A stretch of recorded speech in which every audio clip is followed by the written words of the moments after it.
The last question is this question right here. So if I can't get out of my second marriage, but I know that it wasn't a part of God's plan, what do I do? Like, what do I do?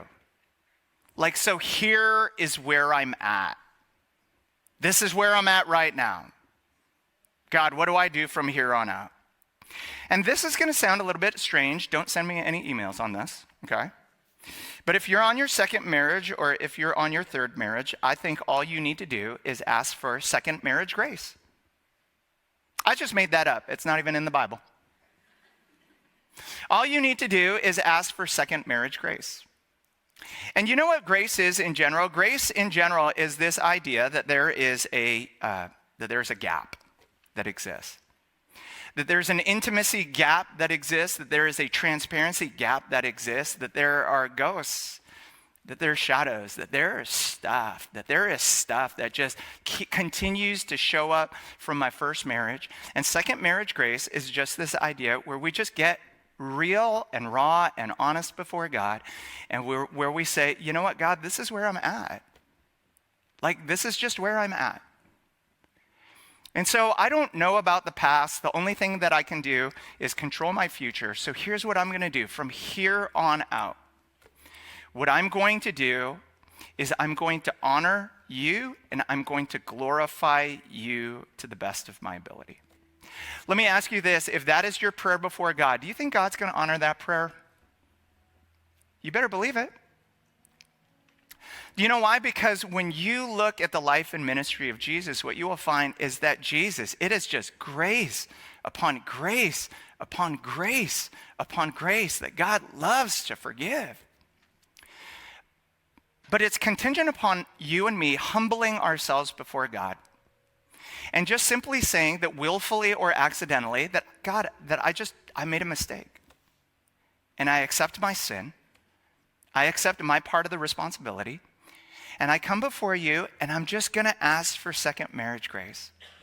Because if I don't receive second marriage grace, then this marriage may just end up turning out like the last one.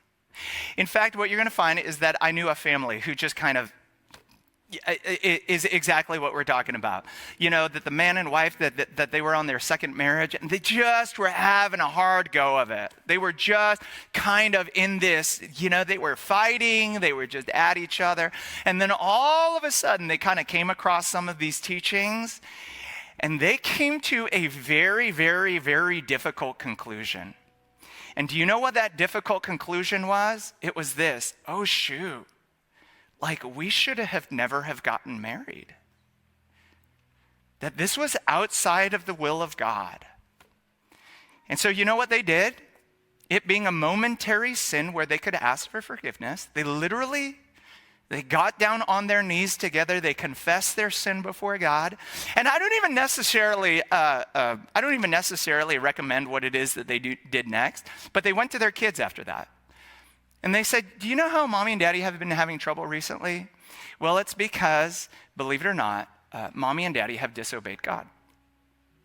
And we ask for God's forgiveness, and we're asking for your forgiveness right now. And from here on out, what we're going to do is we're going to do the best that we can to obey God in our marriage. Let me tell you this: if you want to experience in your life the full-on, 100%, unfiltered, unadulterated grace of God, that's all it takes. To be able to come before God and just say that I accept responsibility and I need you to forgive me. Here's what you're going to find, that in that moment, God loves to forgive. But not if we don't ask.